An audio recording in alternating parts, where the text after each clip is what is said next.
హల్లెలూయా.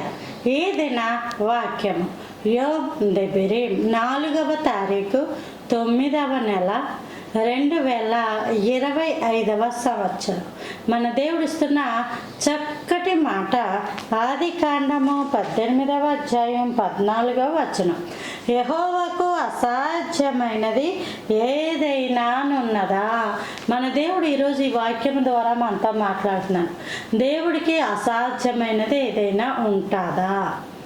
ఏది ఉండదు. నీవు కాలానికి పరిమితికి అలవాటు పడిపోయిన వ్యక్తులు మనం.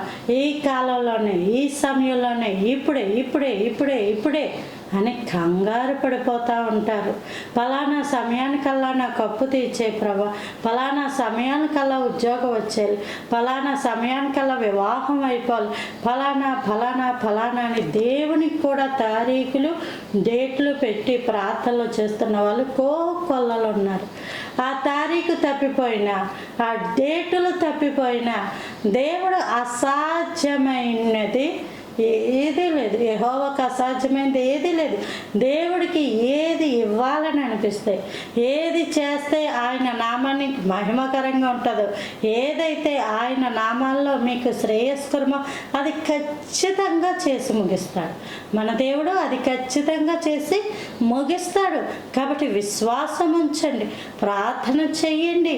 దేవుని శక్తిని తక్కువ అంచనా వేయద్దు, దేవునిని తక్కువగా వేయద్దు. దేవుడు సర్వశక్తివంతుడు. ఆయన ఏదైనా చేయగలడు. ఆయన చిత్తం ఏదైతే అదే చేస్తాడు. నీ చిత్తానికి, నీ మాటకి దేవుడు లోబడడు. ఆ విషయం గుర్తుపెట్టుకో. దేవుని చిత్తము మీ జీవితాలలో జరుగును గాక.